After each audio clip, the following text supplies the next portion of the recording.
Good morning বন্ধুরা, আশা করি তোমরা সবাই ভালো আছো। আমিও বেশ ভালো আছি। চলে এলাম। এই দেখো, আজ আমার মনটা খুবই খারাপ, ছেলেটার শরীরটা একদমই ভালো নেই। কিন্তু এই যে ব্যালকনিতে একই গাছে দুরকম ফুল ফুটেছে, এটা দেখে মনটা একটু ভালো হয়ে গেল। যখন মনটা খুব খারাপ হয় তখন চলে আসি এই ব্যালকনিতে। আর পাশে বাড়ি মামন দিয়ে গেছে প্রচুর নিম পাতা, সেইগুলো ছাড়িয়ে ধুয়ে রোদে দিয়েছি। কাজ তো করতেই হবে, মন খারাপ করলে তো আর চলবে না। ছেলের শরীর খারাপ হয়ে যাই হোক। আর এই দিকে ছেলে বলল মা গরম জল খাবো, ওই জন্য আমি আবার ফ্লাক্সে গরম জলটা ঢেলে রাখছি। কারণ এতদিন আমি আর গরম জলটা ব্যবহার করিনি, কারণ ও বললো মাঝে মাঝে গরম জল খাবো, এই জন্য। এইদিকে তোমাদের দাদা ভাইয়ের খাবারটা আমি সাজিয়ে নিচ্ছি। আজকে আর রুটি করা দেখাবো না, আজকে খাবার সাজানোই দেখালাম। এই যে রুটি দিলাম 3টে, তার সাথে 1 বাটি ডাল, ছানা, আর আজকে ফলের মধ্যে পেঁপে দিলাম। কারণ এই পেঁপেটা বড় একটা পেঁপে নিয়ে এসছে, তারই কিছুটা অংশ আজকে কেটে দিলাম।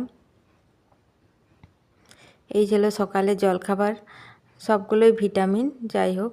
আর এইদিকে ছেলের জন্য ছানাটা চিনি দিয়ে একটু তুলে নিচ্ছি, কারণ ও একটু চিনি দিয়েই খেতে, ওর মুখটা একদম স্বাদ নেই, ওই জন্য চিনি দিয়ে ছানা জলটা একটু দেবো। আর ছানাটা এইদিকে গাছের থেকে সজনে ফুলটা ডালটা কেটেছিল, সেটা আবার তুলে নিয়ে এলাম। কারণ সজনে ফুলটা খুব কালি পড়েছে, খাওয়া যাবে কিনা সন্দেহ, কারণ এত কালি এই সজনে ফুলটায় ছিটে আছে, জানি না বাঁচতে পারবো কিভাবে, আর কিভাবে কালিগুলো ছাড়াবো। ওই বাগানবাড়িতে গাছের যে সজনে ডালটা হয়েছিল, সেই সজনে ডালটা দিয়ে ডালটা কেটে দিল। তো চলো বন্ধুরা, আজকে তোমাদের সঙ্গে একটু ইঁচড়ের তরকারিটা শেয়ার করি। কিভাবে আমি ইঁচড়ের তরকারিটা বানাচ্ছি চলো দেখে নাও। এখানে ইঁচড়ের আলুগুলো বেশ লাল লাল করে ভেজে নিলাম। আর এই ইঁচড়ের তরকারিটা আমার ভাসুর, মানে আমার দাদা খেতে খুব ভালোবাসে। ওই আমাকে এনে দিয়েছে এঁচোড়টা, বলেছে এই রান্না করতে। ও দাদার গাছেরই এঁচোড়, তো ছোট্ট একটা গাছ হয়েছিল, সেই তারই এঁচোড়। তো ওই এঁচোড়টাকে দিয়ে গেছিলো আমি রান্না করে দিয়ে আসবো, কারণ আমি আমার হাতের এঁচোড় খেতে খুব ভালোবাসে। তো এঁচোড়ের সঙ্গে ওই আলুগুলো তুলে আমি তেল দিয়ে দিলাম, আর একটু একটু ওই শুকনো লঙ্কা দিলাম ফোড়ঙ্গে, আর গরম মশলা মানে এলাচ, লবঙ্গ, দারচিনি আর গোটা জিরে। আর এখানে আমি একটা মশলার পেস্ট বানিয়ে রেখেছিলাম, তার সাথে ওই আদা, টমেটো আর কাঁচা লঙ্কা, আর তার সাথে কাজু বাদাম দিয়েছিলাম। কারণ সম্পূর্ণ নিরামিষ আমি এঁচোড়টা রান্না করছি, কারণ আজকে একাদশী। তো দিদিভাই বললো যে আজকে আমি পেঁয়াজ রসুনটা খাবো না, তো এই জন্য আমি সম্পূর্ণ নিরামিষে এঁচোড়টা রান্না করছি, কিন্তু এই কাজু বাদামটা দিয়েছি, আর তাতেই গ্রেভিটা হবে। এরপর আস্তে আস্তে ওই শুকনো মশলাগুলো দিয়ে দিচ্ছি, গুঁড়ো মশলা, ওই জিরে গুঁড়ো, ধনে গুঁড়ো, আর ওই একটু কাশ্মীরি লঙ্কার গুঁড়ো দিলাম, নুন হলুদ পরিমাণ মতো, আর চিনি দেব।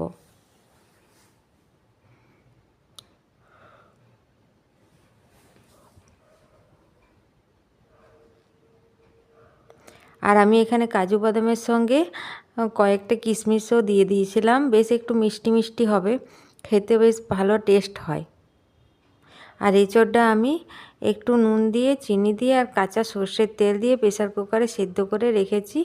ওই 2টো সিটি দিয়েছিলাম, দিয়ে ভাপটা বার করে নিয়েছি, মানে জাস্ট একটু ভাপিয়ে রেখে দিয়েছি। এবার মশলাটা ভালো করে কষিয়ে নিচ্ছি, যত কষিয়ে নেব মশলাটা তত এঁচোড়ের স্বাদটা বেশ ভালো হয়।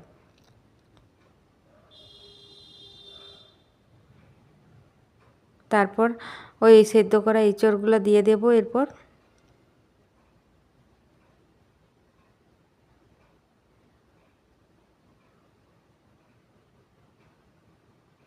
আর এঁচোড়টা এত সুন্দর, প্রথমে আমি সেদ্ধ করে আর মুখে দিয়ে দেখে নিলাম যে তেতো কিনা, মানে কষা, এই জন্য কষাও নয়, একদম মাংসের মতো এঁচোড়টা, খেতে খুব টেস্ট হয়েছিল। এরপর আলুগুলো দিয়ে দেবো, ভাজা আলুগুলো, তারপর একসাথে কষিয়ে নিয়ে আর সামান্য জল দিয়ে দেবো। আর নামাবার সময় একটু ঘি আর একটু গরম মশলা দিয়ে দেবো, তাতেই এঁচোড়টা খেতে খুবই সুস্বাদু হবে। আর এঁচোড়টা একটু নিরামিষ রান্না করলে এঁচোড়ের স্বাদটা আমার বেশ ভালো লাগে। তো বন্ধুরা, আমরা জীবনে যদি সফল হতে চাই তাহলে আমাদের দুটো জিনিসই খুবই দরকার, জেদ আর আত্মবিশ্বাস।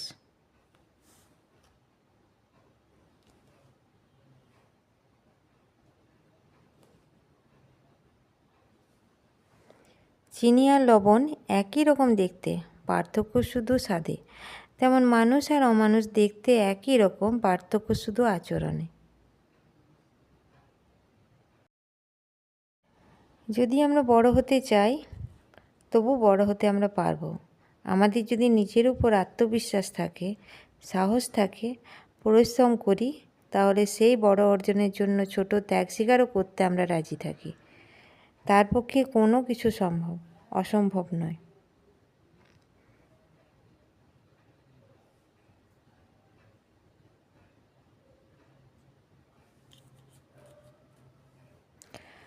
যদি কোনো লক্ষ্য অর্জন করা অসম্ভব মনে হয়, তবুও লক্ষ্য বদল করবে না, এইরকম বদলে কৌশল বদলে ফেলো।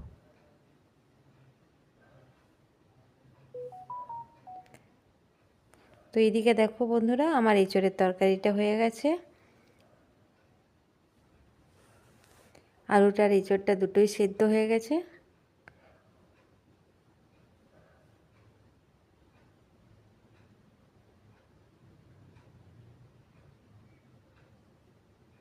এবার 1 চামচ ঘি দিয়ে দিলাম, আর একটু গরম মশলা দিয়ে দিলেই হয়ে যাবে সুন্দর স্বাদের এঁচোড়ের তরকারি।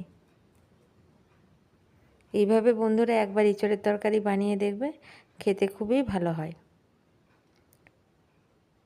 তো আজকে আর ভিডিওটা বেশি বড় করব না। আমার এই ছোট্ট ভিডিও যদি তোমাদের একটুও ভালো লাগে তো একটা লাইক দিয়ে দিও, কমেন্ট করতে ভুলো না। আজ তাহলে এখানেই রাখি বন্ধুরা, আবার একটা নতুন ভিডিও নিয়ে হাজির হব। সবাই ভালো থেকো, সুস্থ থেকো।